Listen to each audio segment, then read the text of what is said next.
For my son's first birthday, I sent invites weeks ahead. No one came. Mom texted, "We're busy with your sister's kids, don't take it personally."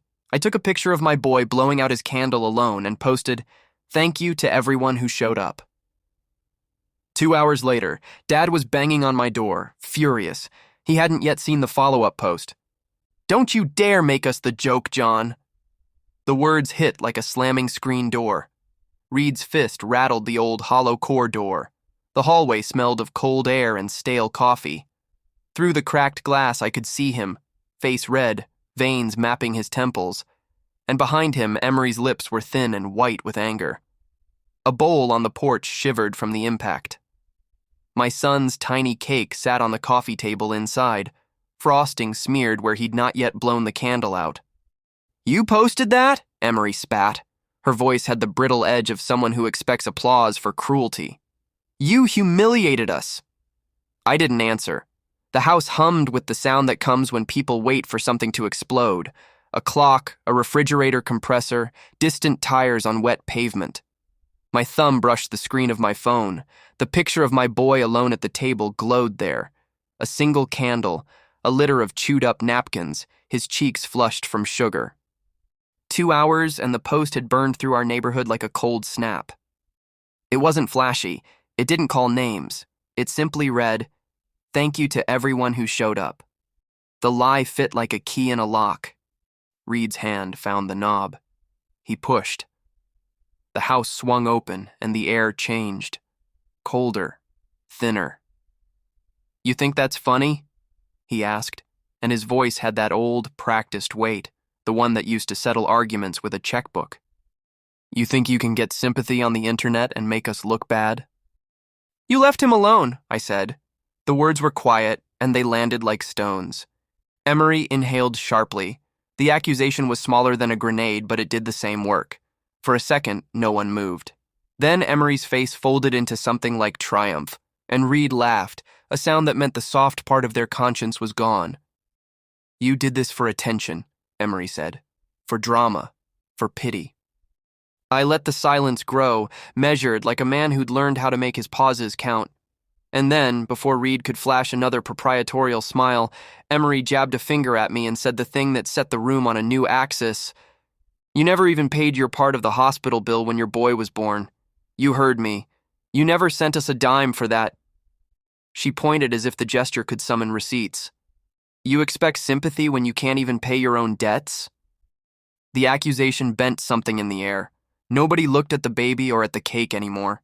They looked at me like I'd been seen in a costume, the trickster unmasked. The question hung. Had I really been that irresponsible? I could have denied it. Instead, I let the photo on my phone pulse in my palm and thought of every quiet ledger, every transfer I'd watched them make behind their polite smiles. I'd been patient. I'd been careful. I was done pretending patience was the same as weakness. And when Reed's knuckles split the light in the doorway, I felt my own hands, steady, like the hinge of a door that had been oil-slicked for years. I said nothing, but a small motion of my mouth rehearsed the shape of a name that would change everything. They couldn't hear it yet, but the house already hummed differently. Emery's accusation about the unpaid hospital bill is loud, but the real question is, why would she know about that debt unless it mattered to someone who had access to family finances? My name is John Mercer, 27. I fold my shirts the way I fold evidence, neat, with edges that line up. I live in a small rental 2 blocks from Mom and Dad's house, in a neighborhood where the lawn ornaments tell you what people pretend to be. Most nights I make dinner for my son and watch the way his eyelashes lay like small shutters over his eyes. My father calls me steady when he's selling something. My sister calls me soft when it suits her. People picture a quiet man and they fill the gaps with excuses, shy, unlucky, slow to act. Both are useful fictions. I'm tired, yes. Tired of carrying the invisible drafts of family debt and expectations. I'm tired of everyone assuming I'll be the one to fix the holes while they keep selling the house of our small kindnesses. But quiet is not empty. Quiet is observation with a plan in its pocket. I stepped into the doorway because the shouting had already started, and there's nothing I like less than surprise when I've counted the tally. When Emery accused me of avoiding the hospital bill, my first thought wasn't to defend myself. My first thought was to remember, not the thing she named, but the ledger where Reed had scrawled every loan and every favor, as if numbers on paper could decide who deserved food and who earned silence. I'd held my tongue for a long time. That silence was not surrender. It was fuel. The truth I carried had a shape and a number. It had signatures, not mine, but theirs, and a bank name that made them think they were clever. I kept the memory of that bank like a tool. When the time came, I would put it in the socket and turn.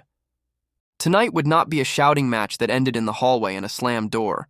Tonight would be an accounting. I let Reed pace, let Emery spit one more accusation until she was out of breath, and then I said the one sentence I'd rehearsed for months. "You want to talk about money?" I said lightly, as if we were discussing weather. "Let's talk about every penny you took and called a loan." Their faces shifted the way an audience shifts when the first singer hits the wrong note. Reed went from furious to guarded, a man who suddenly remembered a ledger he hadn't wanted anyone else to see. Emery bristled, which told me she'd been practicing indignation for years. Hester, my mother, pressed her hand to her mouth, a small gesture that could be shame or calculation. I didn't know yet. All I knew was this. I'd been watching their breathing charts for a long time. I'd cataloged the times they'd been generous on paper and stingy in practice. I had the quiet weight of someone who'd been ignored and decided the next thing would be seen.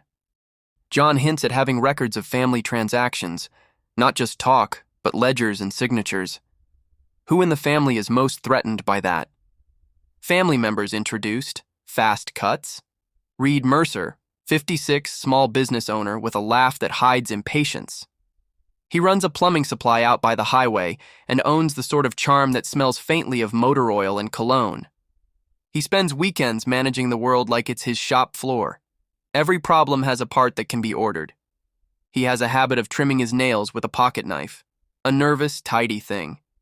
Hester Mercer, 52, a woman who learned early how to hold grief like a recipe.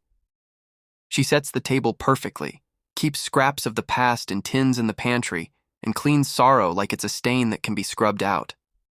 Her voice is often an apology before the offense. She keeps the family calendar and chooses which birthdays matter. Emery Walker, née Mercer, 30, my older sister, a quick laugh and a quicker tongue. She lives in the better part of town, dresses in thrift store designer, and has perfected a posture of indignation she can put on like a coat. She's the one who can charm a neighbor into mowing her lawn and then text them to say she's too busy. She's not cruel for the joy of cruelty. She's cruel because it's a practical tool. Calhoun Cal Mercer, 24, the younger brother who lives in perpetually delayed adolescence. He still borrows Reed's tools and returns them with coffee stains. He's thin, earnest, and used to being forgiven. People see him and immediately move to protect him. It's his best survival strategy. There's also Aunt May, my mother's sister, who drifts in like a weather system, neutral and sharp-eyed, and Samir, the landlord who knows more about our family's secrets than any of us because secrets stick to his property papers. Introduce them through how they speak in the fight. Reed uses data as armor, Hester tries to smooth, Emery interrupts like she's auctioning off blame, Cal hangs back and twitches when names are called. They're all actors who learned their cues early, and the choreography tonight is old. When I mention the ledger, that quiet stack of scanned PDFs I've been keeping, Reed's jaw tightened so fast I heard it. Emery's hand went to her phone. Hester's eyes filled, but with what I couldn't tell, fear or baffled surprise. Cal's foot finally stopped its nervous shaking. They assumed I'd be pushed aside again. Tonight showed them I'd been learning their rhythms like a metronome and changing the tempo. One of them, in the heat of the moment, says, "You can't prove anything. None of it is in your name." That line is a challenge and a map. "None of it's in your name," Emery said, loud enough for the neighbors to hear. Her voice carried the smugness of someone who assumes legal papers are walls only she can pass through. "You know more than that," I said. "You know whose name signed that promissory note." The room thinned. Reed blinked, and for a sliver of time he looked like the boy who'd been caught sneaking into the cellar. They'd refined their method over the years. Loans for the business that became salaries, Signatures borrowed and folded like napkins into promises that never had to be kept. Reed called it helping family. Emery called it investment. Hester called it a trust we all shared. Cal called it Dad's way. To their friends, it was family behavior. To me, it was a set of transfers that had emptied my account and their consciences in equal measure. You don't get to act surprised, I said. You wrote the numbers down. You made it look like charity when it wasn't. Hester's hands shook as she pushed her hair back. John, it was complicated. Her voice was that of someone who believes complication is a moral shield. You made a line item in the business ledger called family support. You paid yourself, Emery, and Aunt May. You listed expenses for repair that were vacations. I found the statements. I printed them. I'd left the printouts on the table like a trail of breadcrumbs. Each was a slim piece of paper with numbers and stamps. For 2 years, I'd watched those numbers shift and shift again, until there was nothing left but the look of an empty man with a child who needed diapers. Reed reached for the papers like he could make them vanish. You went through my books? I went through what the books touched, I said. And I followed the withdrawals to one account you opened in 2019, a trust account at the bank that's listed under Mercer Family LLC. Name on the paperwork? Reed Mercer. Beneficiaries? Reed, Emery Walker, Hester Mercer. Not a single cent in that account is for the business you say you run. Emery's face changed from anger to alarm. That shift was the most honest thing in the room. Cal twitching gave a sound that was almost a laugh. This is theft, Emery hissed. You can't... Can't what? I asked. Prove it? I've got copies of PDFs, signatures matched to a scan from when you refinanced the house in 2017. I've got the deposits. I've got transfers labeled loan to family that went to your private account. I set one sheet down, where a line of numbers stepped like a small cliff. Hester made a sound, half cry, half plea. John, please, we did what we thought was right. We thought... For you, Reed finished. We did it for you. The room stank for a second with the smell of frying oil and something else, old lies warming up and revealing their grease. I felt an ugly satisfaction that came with precision. Revenge isn't always a roar. Sometimes it's a scalpel. Reed, in an instant, reaches for his keys and says, If you've got those papers, you'll regret it. The threat is subtle but personal, and it reveals he has access to other things that matter. You learn who sits where when the house starts to crack. Reed went from a man with a household to a man with a set of strategies. Call the bank, lawyer up, threaten public shame. Emery instinctively postured as prosecutor. She labeled me a liar on social media even before she left the room. Cal, who had always been forgiven, started to speak up. Small, hesitant attempts to shift the blame to Reed, as if he could throw a pebble and knock the whole thing off balance.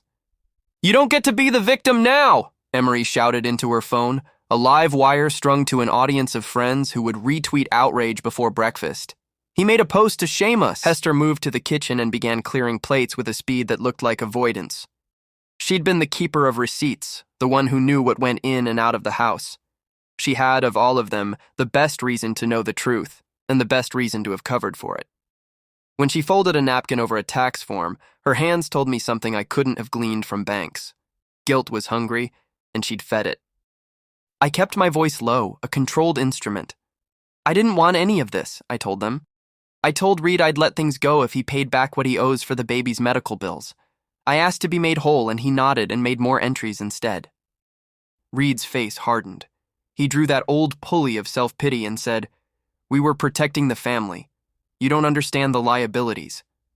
His explanation was a thin net he always used when numbers got tight.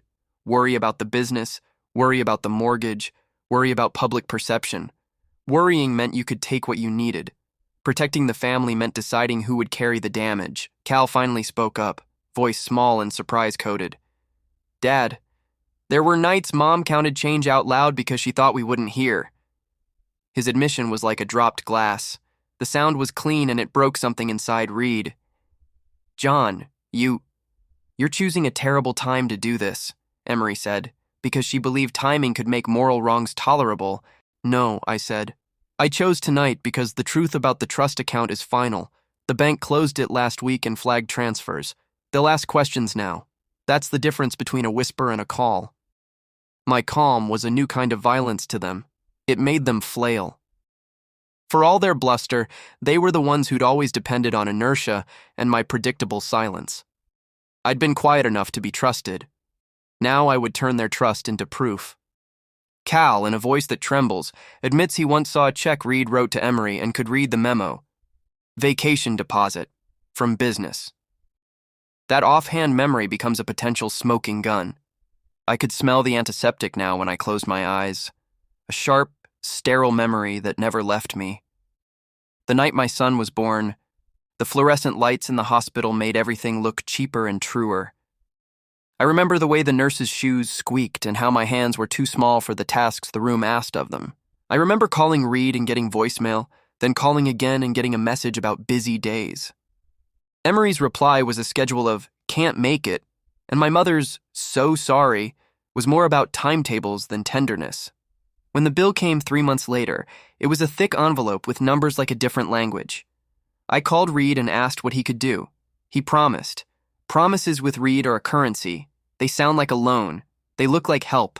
They fold into future debts. He said, "We'll take care of it, we always do." We didn't. I learned that "we" in their mouths often meant me. I learned the real ledger of the house in the months that followed.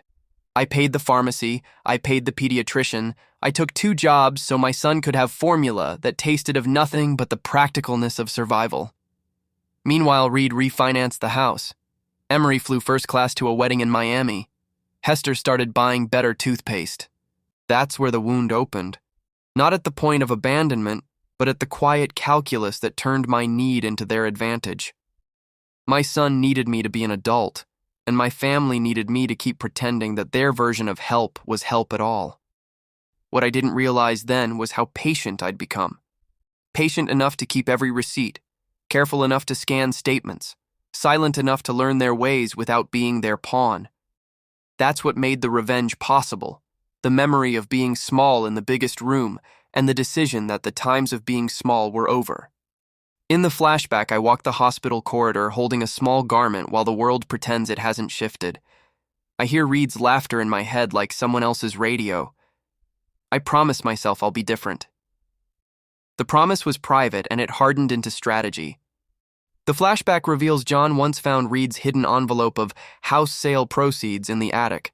Money Reed claimed was for repairs, but which had a note indicating it was left over from a property settlement years ago.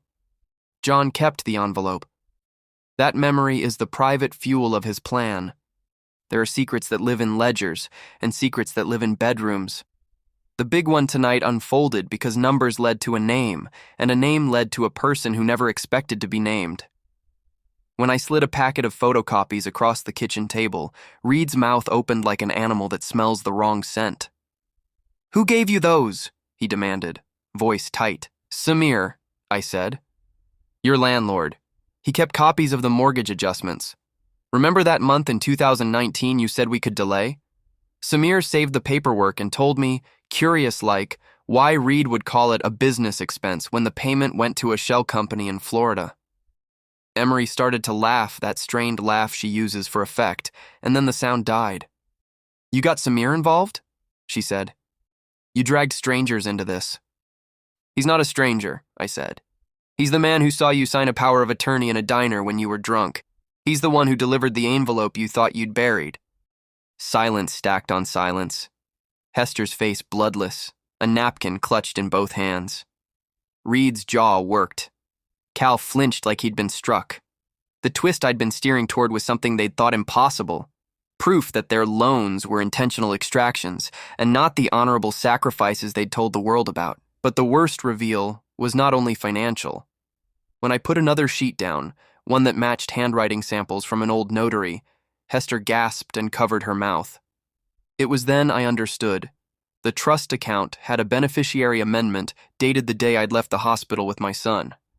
The amendment listed Emery as co-beneficiary. "You put my son at risk," I said.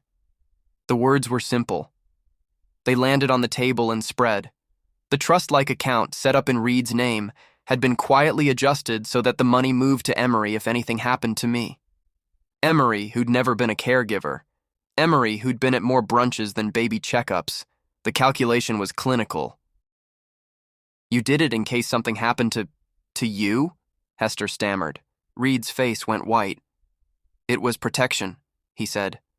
The excuse was clumsy and it sounded small. It was to make sure the family was taken care of. Taken care of by you? I angled the question so it landed sharp. By selling what was mine to you? The room shifted. The picture of who protected whom veered. For years their stories said they gave, but the ledger said they took. For years I'd been the one who took the only risk that mattered, taking responsibility for my son. They'd been protecting legacy. I'd been protecting love. Emery, now trembling, blurts that Reed once told her the trust was set up because you'll manage it better. Her admission smells like panic and something else. Maybe guilt, maybe greed. It means someone in the family admitted complicity. The fallout felt like winter. Reed left the house in a storm of curses and slammed doors. Emery shouted into her phone and began to orchestrate a counter-narrative to anyone who'd listen. Hester sat on the stairs and cried in short, keening breaths. Cal packed a duffel bag. He moved with the listless resolve of someone who had to leave to avoid watching destruction. "You're ruining us!" Emery cried, which meant she was trying to make the story about reputations instead of the bills they'd hidden. "You ruined it," I answered.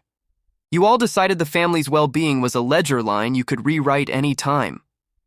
Then the quiet came. Not the comfortable quiet of someone who's given up, but the heavy hush that follows when trust shatters. Outside, a neighbor's television murmured through an open window, a string in the world that had no idea the exact shape of our collapse. It was in that quiet that I laid out the next steps. Revenge for me was not a hateful storm. It was a sequence of actions as deliberate and clean as a set of instructions. I called the bank and informed them of irregularities. I sent them the PDFs. I emailed a forensic accountant for advice.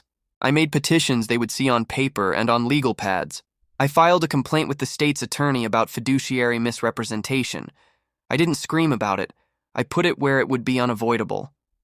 "You're going to lose the house," Emery said, suddenly small in a way the others had never been. "You're going to lose more than that," I said. "I'm not asking anyone to jail father. I'm asking the law to do what the law does, sort out what's private and what's theft." She laughed like a dying thing. "You'll break the family." "Maybe the family needed breaking," I said. "Maybe it needed honesty." Hester reached for my hand and squeezed with a desperation that didn't feel like apology yet. "John, please, I didn't know—" "You did," Cal whispered. He'd been silent in the corner with his duffel. "You did know, Mom." Her eyes darted to Reed. The blame ricocheted and fell on Reed like an aged coat. He opened his mouth to protest and closed it. The man who'd always had an answer had none. As Reed drives away, his phone pings with a message from a bank compliance officer. They're initiating a review. He glances at the message, face bleaching. That instant shows the machine of consequences has started. There's a sound when a house sheds its dignity. It's the rustle of papers, late-night phone calls ending with apologies that are shaped like requests. "Can we talk?" And the small private rituals of packing a life you no longer trust. I stood in my doorway holding a box of my son's outgrown clothes and felt something I hadn't felt in years. Lightness. I didn't leave in triumph. I left with the steadiness of someone who'd tightened his shoulders and found they no longer had to carry someone else's weight. The neighborhood looked the same mailbox, the same dog that barked at sunset. But everything else had shifted. Where before I had been the one people expected to fix things, now I was a man who had stepped out of their arithmetic. Emery posted a string of defensive stories that tried to paint me as a vengeful father. Reed fired off angry emails to the compliance officer claiming it was an internal family disagreement. Hester sent me a text that said, "I'm sorry. Call me." I read it and let the response settle like a stone. "Not now," I typed. "Not tonight." An apology in their mouths was a currency that had been devalued by their actions. I wanted restitution, not forgiveness. I wanted clarity, not theatrical regret. Cal came around one afternoon with a box of tools and a face that had the shock of someone who'd seen the mirror and not liked his own reflection. He didn't come with excuses. He came with a wish to help reload a life that had been bruised. "I want to learn how to be useful," he said. "Not like before. That was real. It was small and imperfect and human, and it was something to build on." My son learned a new routine. Walks to the park without a family member hovering in the background. Dinners where the conversation was about dinosaurs and trains, and not the ledger of betrayals. I learned to breathe without expecting footsteps that would always be late to their promises. I updated my passwords, I changed my bank instructions, I opened a new savings account with a signatory who was not Reed, not Emery, not Hester. I made space. As John packs, he finds in the attic the original envelope Reed had hidden years ago, the one from the property settlement. Inside is a folded note in Reed's handwriting, "For family emergencies." Underneath, in a different hand, is a second note dated 2 weeks ago, "Used for vacations." That small paper will be used as evidence. Hope isn't an event. It's a habit you teach yourself after the house burns. Mine started quietly, like a faucet you turn slowly so the pipes don't complain. The forensic accountant's report validated what I already knew. Money had been moved improperly, and the bank flagged it. The state attorney opened a case for civil restitution. It was not revenge in the theatrical sense, no dramatic courtroom scenes with sobbing confessions. But the machine of consequences is patient and it's precise. Reed was required to pay back a portion of the trust funds discovered to be diverted from business revenue. The bank reclassified certain transfers as improper and levied fines. Emery had to answer questions about her involvement and took a plea deal for restitution. Public records now held a notation of misconduct. Hester, who'd hoped to remain a ghost in the margins, was subpoenaed as a witness. Cal cooperated and, in doing so, started the slow work of learning how to be honest in ways that weren't merely defensive. We didn't become a perfect family overnight.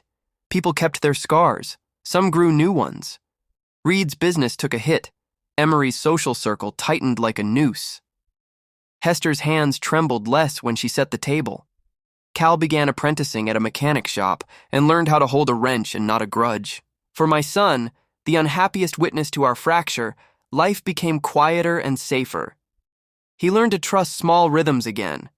We made pancakes on Saturday mornings, we went to the library, we talked about trains and spiders and everything that makes a 5-year-old consider the world a place worth exploring. My revenge had been calculated, not a wrecking ball, but a reordering. It demanded paperwork and patience. It demanded the kind of moral courage that looks little like heroism and a lot like persistence. On a slow Sunday, I sat on the stoop of my rental and watched my son chase a paper airplane. I felt the weight of the past like an old coat I'd finally set aside. "You know," I told him, "we put things back in their place." He didn't understand the legalities. He only wanted to show me how high his plane could fly. That, more than any court ruling, felt like victory. I didn't expect reconciliation in terms of a warm reunion. I expected repaired balance. If guilt made them poorer, let it be the cost of their actions. If restitution made them smaller in the eyes of others, let it be fair. I knew forgiveness would not be immediate and might never be full. But the next time I saw Reed, he didn't call me steady with the old entitlement. He said simply, "Take care of yourself, John." It was not a balm, it was a truce. For the first time in a long while, I felt my shoulders relax. "I don't carry their weight anymore," I whispered, and it sounded like a promise as much as an ending. In the last scene, as the bank closes the final account transfer, a small line in the closing statement reads, "Accounts reconciled. No further action required." The statement hums like a neat ribbon across a wound. If this story hit you where it hurts, if you've ever felt used, ignored, or left to pick up the pieces, tell me in the comments. Would you have exposed the truth the way John did, or would you have walked away and never looked back? Your perspective matters. If you felt this, like this story, subscribe for more raw, real family dramas, stories that don't shy away from the messy. Comment. Which part would you have found hardest? The reveal, the fallout, or the leaving? Thank you for listening. If you share your story below, we might find out we're not as alone as we thought.